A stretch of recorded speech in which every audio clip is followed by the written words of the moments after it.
Hello guys, welcome to episode 9 of the Football of Truth podcast. I'm here with a good friend of mine, Matt Cooper from the Rewiring Performance. Welcome, Matt. How we doing? Good.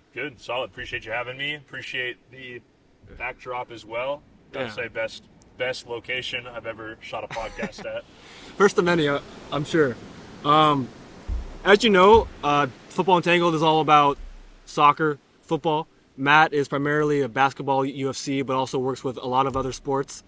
Why don't you give us some of like your background in athletics, where you kind of started in your sports journey? Yeah, so I played a lot of sports growing up. I can't call myself a has-been because I was a never was, so there is that. But I kind of kept that passion rolling into fitness, right? And then eventually what was me search and things that I was looking up for myself became research, right? And I started to realize I enjoyed helping people, and that sort of took me to where I'm at now, and that's evolved a lot over the years. But right now I would say what I do is I marry integrative health with strength and conditioning and rehabilitation. I work with people both, as you know, in person, online, and I'm also like a researcher and writer in the health space too. So. All right, fantastic. Yeah. So tell us, how did you get started in actually coaching other athletes? Like, how did this become your passion? You know, I think for me, I was always fascinated by like human potential and performance, and as someone who was gifted in some ways, like I was always fast, like sprinter wise, but I was never, it's never like I was the tallest or the bounciest. I was like, how can I reverse engineer this, right? And then so it started with nutrition, actually. I started as actually a nutritionist before I even got involved in any kind of training. So I started helping athletes that way. And then I realized, like, some of the guys, I'm like, okay, these guys are not really getting great, like, they're getting good results on that side of things, but, like, okay, maybe the next, like, lever I want to pull is, like, training. And then so I started learning from some people who were getting really good results, even though I did do some of the conventional, powerlifting, like, type stuff. I learned how to do stuff that way. I quickly realized that, like, that was not the right way to do things. And a lot of people who were getting good results, like Marv Marinovich, Nick Curson at Speed of Sport, people like that, that were doing totally different things. So instead of deciding to like wait around in academia and like, do all that, I got the minimum letters behind my name I needed to just kind of like legally in case I wanted to work with a team, which is a CSCS. And then I decided to just pursue all these things that were interesting to me, following my own curiosity, and they were getting people results. So I kind of think that my journey's been like a fitness anthropologist in learning from these disciplines. But yeah, I long way of saying I started with nutrition, coaching athletes that way, and then it just evolved into all these other things. Fantastic. I mean, that's one of the most important things, guys, is like learning by doing. Yeah. And I think a lot of experts, trainers, coaches spend too many hours and years going through education without actually testing things out on the battlefield. Yeah. So to speak. Yeah, and I'm still refining things. Like I don't, you can go to my website. I don't have like a, this like fleshed out thing. And I think for me, that's part of why it's so hard to, like, it's easier to scale for me, like nutritionally. Like I have like, you guys could check out if like, putting out ebooks and things like that. Got some things in the works there, but it's just, there's so much context, and like, I'm just continuously still learning, right? And I feel like it's hard for me to say, all right, do these exact things, get this exact expected result, Yeah, I just feel like it's a process I'm still tinkering with and testing it. Yeah, that's a major important piece, guys, is someone who has like stopped learning usually means they've kind of hit their expiration date. Yeah, I mean, I guarantee you the things I'm saying now, like, there's going to be differences in 5 years, that might mean there's still fundamentals and whatnot. So I'd rather talk to someone who's maybe sounds totally different than they did 5 years ago than someone who's still trying to like fit the same square peg, round hole, Exactly. So what kind of a journey have you gone on as far as diet and nutrition? Obviously, there's so many different fads and let's say styles of eating, keto, vegan, plant-based, carnivore, all these different things. I know last week you wrote a great article about how carnivore not is might not be the best idea for athletes. Yeah. Thanks for reading that. Number one, you guys want to check that out. It's on Simply Faster, which is it's like a sports training and equipment guide. So, anyways, they featured my article in there. It's called like "Is the Carnivore Diet for Athletes?" And I also kind of wrote a long form ebook on just that topic, at least, called "Carnivore Considerations for Sport." And basically, so a lot of people look at carnivore as like, they look at the upfront results, right? Like, oh, my gut feels better. I have better cognitive fitness. Guys get shredded. And it's like, they think that that's maybe stepping stone. It could be a stepping stone for a very short amount of time, but they think that's the end all be all, right? Same thing with keto or low carb. But the reality is these are survival state diets, and they might be an improvement upon what the mainstream is doing, but they're methods over principle diets, right? So what I tried to do in that article is untangle why carnivore is, like, what is going on that makes it beneficial, how you can get that without just going that hardcore extreme black and white. You can still learn things, good things from it, and deduce that from it, but also why you don't want to do it long term, So, Yeah. I personally always find it so interesting when we talk to certain athletes that like go vegan, and there's very much of a trend nowadays, and it's always my kind of outlook that the human body wasn't exactly made to digest plants in general. Obviously, there's always exceptions here and there. What's your opinion on that? I think it's right for the most part. I think that like a lot of the things we get told to eat, like kale and spinach, are actually they're foliage-based backups, right? So humans were designed to be able to subsist on them in the times of famine, but those are kind of peasant-based diets. If you look historically, anthropologically, the exception being fruits, right? So if something has a seed, there's a biological advantage for the plant to be, generally speaking, there's a biological advantage for the plant to be eaten because, can I curse or no? Yeah, of course. So if I shit it out, it can grow. But there's no biological advantage for things like spinach or some of this like foliage here for me to eat it. So the same way as in the rainforest, you might eat a poison berry or something like that. Yeah. It's not that high level of an inflammatory or poisonous or toxic thing, but there are these like anti-nutrients and indigestible fibers and things like that that create this low level of inflammation, and that's really the plant trying to say like, hey dude, you're not supposed to eat me, right? Yeah. Whether it's an animal like the dogs here or whether it's you and I, right? That being said, I think that there are like, as a rule of thumb, usually the easier something is to digest, like fruit or maybe certain like sweet potatoes, stuff like that, the more likely, the higher the chance that it's okay to eat, right? And then on the other side of that coin, there are some things that are like so indigestible, like a raw carrot, that when you eat it, it actually acts like a Zamboni for estrogen and detoxing estrogen in the body. So there's a few things like raw carrots, white button mushrooms, bamboo shoots that I would say that I have people routinely include, but we're not trying to get a lot of fiber in general, man. And I would say we do eat, my guys eat plants, but it's coming from fruit, really. You know what I mean? Yeah. And the things that you do deduce from carnivore are that red meat's good, saturated fat's good, cholesterol. These things are molecules. We don't want to demonize them. They have a purpose, right? Yeah. So, yeah. I know it's very interesting.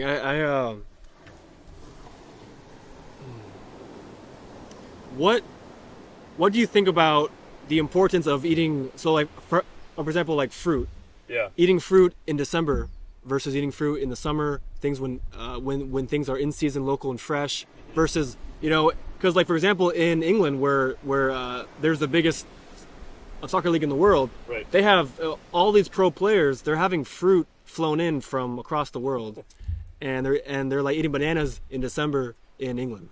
Yeah, so you're saying like seasonal eating, is there something to that? I think so. I don't, I'm okay saying I don't know either. That's another thing, is like I'm not one of these gurus. It's like I have all the answers. So I think that the research is still like a little bit early, like fresh with that stuff, and I don't think it's, I don't think I can, at least personally, I don't think I could be like overly deterministic one way or another. I do think there is something to like at least seasonality of carbohydrate tolerance. I think it's actually the opposite of what most people do, like bulking and cutting. Classically, we'd always bulk in winter and cut in summer in the gym, right? Yeah. But the reality is you're probably, because of the sun, and probably because of temperature improving your thyroid, you're better able to tolerate carbohydrates in the summer. Exactly. And ideally what ends up happening is you actually add mass in summer a little functional hypertrophy, not like useless bulk.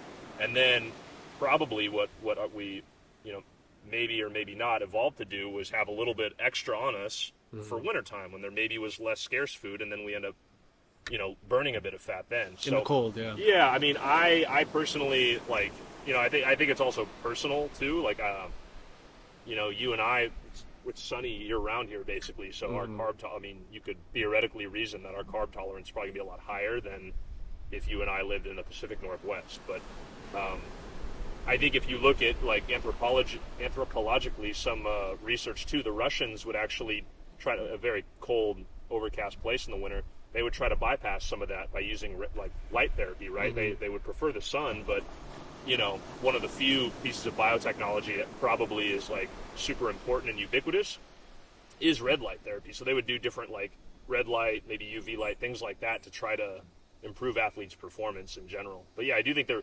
probably is something to it. I don't know if it's strong enough to say, hey, do or don't eat this at a certain time of year, but that's just my opinion. I'm not married to it, and I'm open to it evolving, Yeah, 100%. There's a lot of interesting research going back with the Soviets and all the Russians.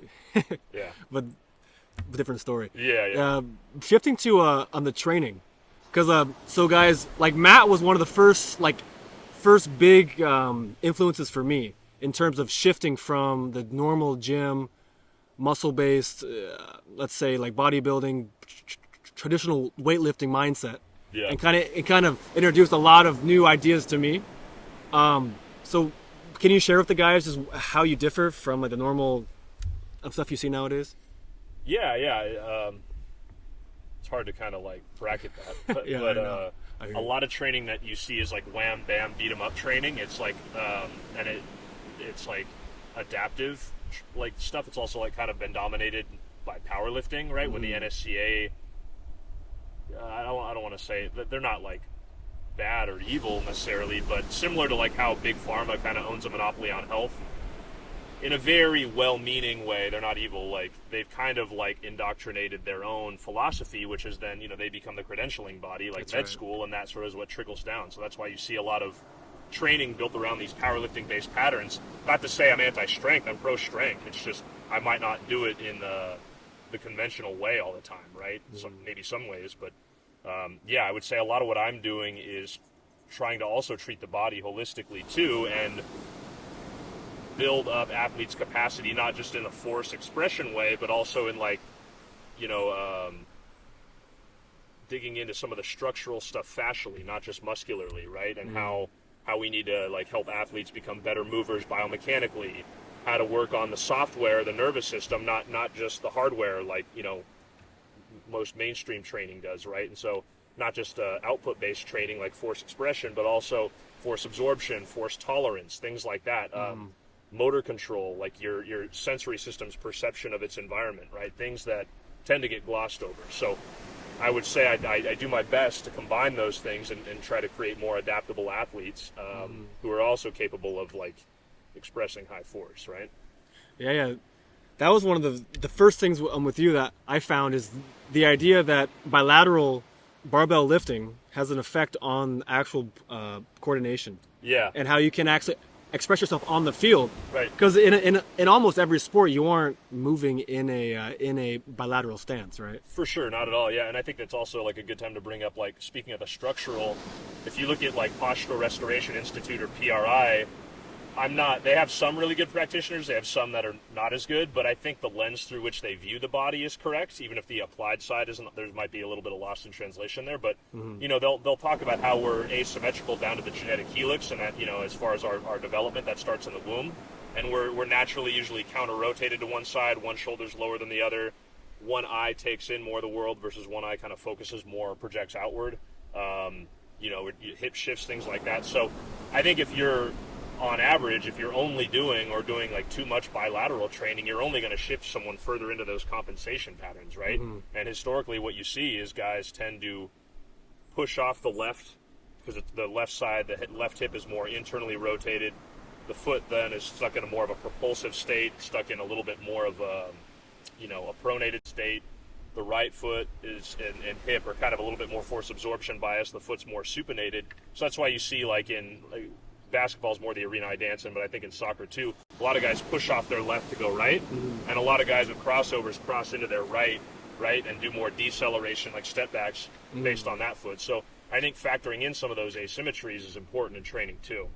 Even if some of the PRI, the ways in which they address it are not always what I would agree with. I mean, they've got some money resets, and some practitioners are great, but just some food for thought, I guess. Yeah. I mean, I personally find the idea of the body not being symmetrical kind of very interesting, because it opens up a whole new world of how should the body actually move in motion. Yeah, and I'm not ever trying to say, hey, you need to be fully symmetrical on both sides. It's not possible. Look at your organs, right? Yeah. It's only a heart on one side. You're not gonna Yeah. But so those asymmetries are also advantages, right? If you were a basketball player and you push off your left leg to dunk or to do a layup, or soccer to go push off your left to blow by a guy, I would never want to take that natural gift away from you. And in fact, some of these compensation patterns might be stitching together high performance, but if I could give you a little more degrees of freedom and make you a little bit more absorption based on this side, I can probably, by giving you more degrees of freedom there, I can theoretically improve your force absorption potential and thus maybe prevent an injury, again, if well supported by a nurturing environment. Yeah. And if on your right side I can maybe make you a little more propulsive based, then I make the scouting report harder. It's like, oh shit, he just blew by me. I know you can dribble with both feet, but structurally, if you could push off your hip and blow by me both ways, you're harder to guard, Yeah. I mean, in football, soccer, guys, there is a very there's a ratio of most players are right-footed, and if you're a left-footed player, usually you have a higher value. Yeah. Because there's just not many of you. Right. At the highest level. Yeah. And to be clear too, I mean that's a motor skill thing. I think you could speak to that better than I could, as far as drills to do and how much guys should try to become ambidextrous. I'm more talking about being what you call ambikinetic, which is getting your structure and the neurological component just a little bit more symmetrical, so that way you again you can have a little bit more structural freedom both ways, right? So it's I don't necessarily mean for sure most guys are going to kick with their right. Yeah. I mean more they push off in a sprint with their left. Got it. Yeah. That's what I kind of meant by propulsion. But makes sense. Hopefully that adds some context.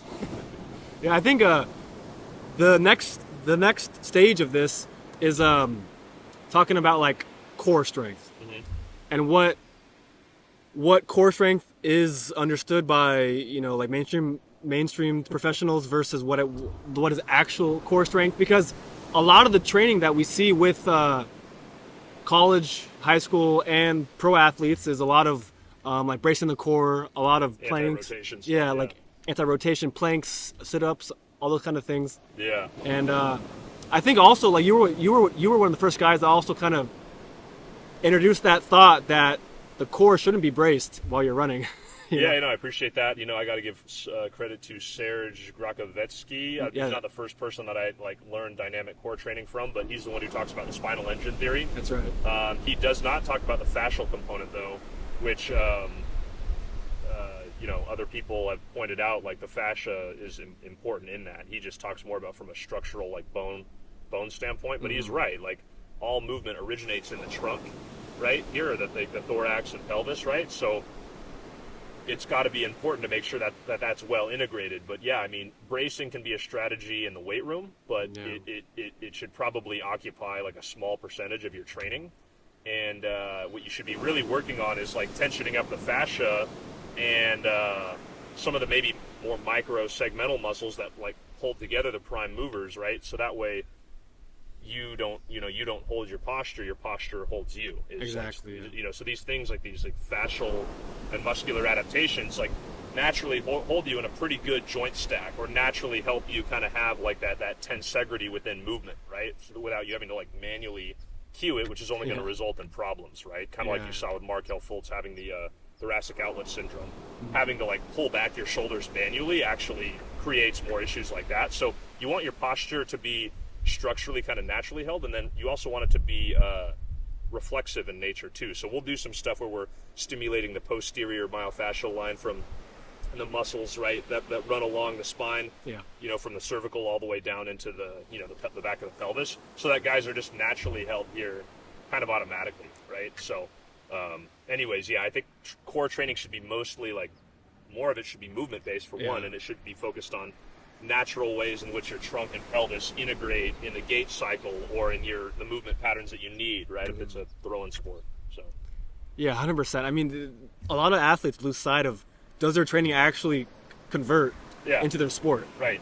Yeah, I mean, training that translates is really kind of why, it's like why you're doing it, right? Right, yeah. If we put like a bow over all this, that's kind of what we're chasing here. And I mean, anyways, I think that you could also classify too, like areas to focus on trunk and core is like, there's foundational movement patterns, and Nadi Aguilar, to his credit, does talk about this, even if I have some differences in opinion with him, but he talks about if we evolved like to stand, like walk, run, throw, jump, things like that, maybe do like a baseline kind of like hinging pattern or loaded carry pattern to pick up. Those fundamental things should be the foundation of like what we should be focusing on in training, right? And if our training is taking us further away from some of those things, it's probably making us worse. So it's like you're human first, athlete second, sport specific third, right? But this gets all the buzz, and it's okay to mix some of this in so it's fun, so athletes keep coming, but they're probably getting enough of this through skill work and playing. Yeah, actually playing the game. I can support them in these two blocks a little bit better, right? And I think, I think some sports you need to hone in on, is it mainly a lower drives upper sport, like a quarterback or like baseball, or is it upper drives lower, right? Because like soccer or basketball is mostly going to, for most positions, it's going to be upper body drives lower body, walking, running, jumping, stuff like that. You know what I mean? Mm-hmm. So I think, keeping those things in mind is important. Yeah, it's that is a ramble, whatever. No, I mean 100%. I mean, like you're just like dropping a lot of truth bombs right here for the guys back home. But I'll say that when you kind of open up your mind to other possibilities of how the human body might work, then that's going to open up more a potential for yourself as an athlete, right? Yeah, exactly. Yeah, for sure. I think you're. I couldn't really add anything to that. That's right. How do you view the human foot? Because in mainstream podiatry, there's this idea of a tripod. Right. Right. And then there's other views where they view, for example, the ball of the foot should have one singular contact point. Right. And me personally, I found more potential in the singular contact point in terms of building ankle stiffness and allowing the fascia in the plantar fascia to actually create something of a trampoline. Like a spring. A spring, because when you run, like your heel shouldn't collapse as much. Yeah. I agree with that. Yeah. I mean, I think if there is a tripod way to look at it, is that like heel, like big toe, outside edge, right? I'm using my hands so you guys can see. Like heel, rest, big toe balance, outside edge, force production and absorption, I think is fair. And I also think the foot does have to, if you're striking like this and then turning it over from external into internal rotation, it's okay to be in kind of a pronated state. It's just that you don't want to load it in such a way where the inside ankle bone collapse and then you also get the knee valgus with it. But if you look at basketball guys, they might be the worst when they kind of go like this and transfer from one to the other. But a lot of times, even if it doesn't always look great, you could accomplish the same thing two ways. If I could load it in a pattern where I'm, loading shearing forces on it, right? And then but if I could load it in a way where I'm transferring weight from that outside edge to the opposite outside edge. But I do think like if you mean single contact point, it's like a lot of forefoot based stuff to tension up the fascia and the muscles of the foot. I think that's really important. I think if you look at the muscles of the foot, only I think 2% of our muscles in our body are there, but it has 22 bones, right? So it probably is more prone to injury, and thus, one thing Marv Marinovich taught me and Nick Curson at Speed of Sport was the foot gets overlooked in every training session, most training systems, but it's the only part of you attached to the ground most of the day and in most sports, right? So got to be pretty important, kind of like driving a car without flat tires. I know. Yeah. You know what I mean? So I, as far as the foot's development, I do different things, right? I just try to tell guys go barefoot as often as you can. If you're doing like sprinting, cutting, stuff like that, I think wearing, shoes is a good idea. Obviously, you don't want to like get blisters and stuff like that. Yeah. I also think subconsciously, if you're worried about your foot being able to absorb that force, there's probably less force expression, right? Because the brain will only let you produce as much force as it thinks you can absorb. Exactly. So I do think it's important to wear shoes for some of that stuff, but most of your daily life, at least around the house, a lot of stuff we do in the gym is going to be barefoot based. We're also doing a lot of, like you said, like some of the arch building, single point of contact, floating heel, as some call it, kind of stuff. Whether that's holds, whether that's like in plyometric in nature. I'll have guys do discs sometimes. I'll have guys be on sensory pads like the WAFs, right? That's kind of more stimulating the proprioceptors than it is building the arch. But we definitely train the foot in a multimodal way for sure. And I think one last thing I'll say is, even in some of the strength work, you've seen us doing maybe stuff with the cables to kind of more core based, right? Core based. But I'll be cueing guys' feet too, like, hey, drive through the outside edge of your foot, or keep a floating heel, or so that way it's like we're linking the chain together, right? Because even if the energy is starting in the trunk, when you move, it goes down into the ground, and then how your foot interacts with the ground is going to determine how that energy, and how your body's coordinated is going to determine how that energy radiates back up the chain. And is the fascia going to be dispersed throughout the entire chain, or is it going to be routed in excess to one joint, right? Or God forbid, one joint, you know what I mean? And get stuck, yeah. Yeah, so I think how the body coordinates itself is very important, and an extension of that is how the foot interacts with the ground, Yeah, it is your one and only connection onto the ground. Yeah. And it's quite interesting how it's not trained very often, and at the same time, like you have the multi-million-dollar athletes wearing shoes that are going to damage that, which is their moneymaker, right? Right. And I'm a sneakerhead. Like, I wear normal shoes and stuff, and I'm not against wearing like Adidas and stuff like that, but it's like it shouldn't be in training too, right? Exactly, yeah. I think if you train and live most of your life barefoot, when you go and then you train up those muscles and stuff, so then when they're in a shoe that maybe is okay, like I built for playing but not maybe biomechanically, right? Like efficient, you'll end up being okay, I think. And ironically, I think that's why one reason of many why some of the guys in the NBA got hurt less often is if you look back in the 80s and 90s, those guys were wearing Chucks. They were which are not great to play in, but they're closer to the minimalist side of things. Yeah. So they probably accidentally were building up more of those micro more. muscles and fascia in their feet, right? Again, whole can of worms that I'm actually that I write on a lot is the factors that contribute to the current injury epidemic. But I think that's one factor for sure. 100%. Yeah. Things are always like multifactorial, I should say. But it always is interesting when people don't realize that what they're doing is actually leading to their problems. Yeah. And then they do more of that to try and fix that problem. Yeah. And I see that quite often with even like high level athletes in the Premier League. They've been doing the same kind of rehab for 2 years, and they have the same injuries. Yeah. And Yeah. I agree. I think that I don't know. It's. I'm not saying that all the traditional stuff is there's not some value in it, but it's kind of like hodgepodged and thrown together. You're like taking a bunch of different puzzle pieces from different puzzles, and okay, maybe these few make sense, but a lot of them don't. And I think that's what you just hit on is kind of like a classic definition of insanity thing, like doing the same thing and expecting different results. I also think a lot of times in traditional PT, again, it's just the practitioner. Some can be great, maybe some not. Because I work with a lot of good PT people that I'll collab with, right, and return to play. But a lot of them, when they clear people versus the time, like the status they need to be and the qualities they need to develop to be returned to day-to-day function or to return to play, there's a big chasm between that. So a lot of times what I'm doing is post-rehab or bridging the gap from rehab to, reconditioning. I think that's kind of a lost art. I don't think that really gets addressed enough. And again, I also think a lot of times they work on range of motion and strength, but they don't necessarily work on positional strength. Like being able to, you can squat this much or whatever, but can you hold a position to be able to absorb force within that position, as Dan Fichter or Jay Schroeder would talk about. Can you absorb force in a good position, right? Okay, if you can absorb force and if you can hold position and have good posture, then maybe you can absorb force in position, and then you can convert force or produce force in a healthy way, right? So I think paying attention to how guys absorb force is important.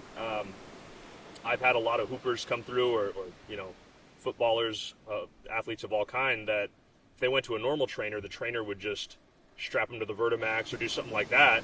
Not that I'm against that being used in intelligent ways, but they'll just improve their ability to produce force. Well, if this guy's can't absorb force well, or this girl can't absorb force well, I've theoretically made them more injury prone if I improve their force production capabilities, but not in relation to the force absorption capabilities, right? So your training should be actually first input based as much as it is output based, right? Well, the bigger engine and then worse brakes. Yeah. So then you're going to crash. Yeah, if you're a sprinter, sure, it's, to some extent there's even force absorption within that, but these are not drag racers in football or basketball. Like there's, just as much absorption as there is force creation, right? So it would make sense that our training should feature those things too, Yeah, I've always found it very interesting when I get an athlete and they're like post ACL and they've gone through the normal rehab journey, I'll say, and they have all the range of motion back, they have all the muscle mass they lost, right? And then from that on they're cleared. Yeah. Which there's a big gap to actually playing your sport again. Yeah. Because you didn't actually fix what caused the tear in the first place. Right, yeah, exactly. If it's a contact injury, I can understand that. Like sometimes shit does happen even in healthy guys. But there are, if it's a non-contact injury, there is probably something else seeding that. Most guys are going to have some sort of limitation in their training, or girls are going to have some limitation in their training there. That's not addressing it. And then as far as potentially external factors that are tough to manage, there's things like changing time zones if you're a pro athlete. Yeah. Okay, that might make a delay in how quickly the nervous system can fire and wire to contract or relax muscles at a certain time. Poor diet, again, that is manageable, but I think those are other factors that we see going into these injuries too, on top of the training piece. But yeah, I would say your average person I talk to has big gaps in their training that are not helping their chances here, right? On top of all these other factors. Yeah, there's a lot of, let's say, hidden factors in injury that go undiagnosed until it's too late. Yeah, unfortunately, yeah. Sometimes it's like sensory mechanics and motor control. Sometimes it's like, coordinative stuff. It's strengthening some of these micro muscles that get de-engaged from modern footwear and modern training. It's maybe not enough elasticity in training. It's a lot of different stuff, yeah. All right, very cool. What kind of things are you working on? What's next for Rewire Performance? What are you working on? Right now, we talked a little bit about this. So I coach people online. I coach people in person, and I've been and going to continue putting out smaller guides and ebooks on some of these subtopics, which I think could be valuable for coaches to understand why you don't want to prescribe some of these things, but also for athletes as well. And so they'll be nutrition based. Some of them will be training based. You can find those at rewireperformance.com or some of these other, sometimes I'll get featured in these other places. In addition to that, you guys will see I actually have my own kind of functional medicine grade supplement dispensary launching soon with the ability to order labs on there. And that comes from having been on the insider working in supplements for about 15 years now. And I'm going to try to, with that, take a more honest approach where I'm not hawking one brand or even creating my own brand. I'm saying, all right, these are all third-party regulated. They're adjuncts to the bigger prime movers that they're in your environment, sunlight, real food, and just trying to go out in a more honest way. Here's things you can buy that I don't make any money on that you should be taking or worth looking at. Here's how you put this in context. This is why I wouldn't supplement with something like vitamin C or zinc or for most people, things like that. Just kind of taking a more honest approach, both from a regulation standpoint, no banned substances standpoint, not hawking one brand standpoint, and then also having a nutrition consultant on staff to help people answer these questions. So that's my next big project, on top of just still helping folks too. Fantastic. You sound pretty busy, Matt. About as busy as I want to be. Yeah. Well, guys, everything that we talked about, all the links, everything for Matt will be down below in the description. Please go have a look. I'm signing up for stuff if you're interested. I recommend it highly. Matt, thank you so much for coming on. Appreciate you having me. My pleasure to having you. Yeah, and thanks. Great talk. Yeah, Thank you so much. Thanks, guys, for tuning in. Maybe we do it again sometime. Yes, sir. I'd love to. Cool. All right.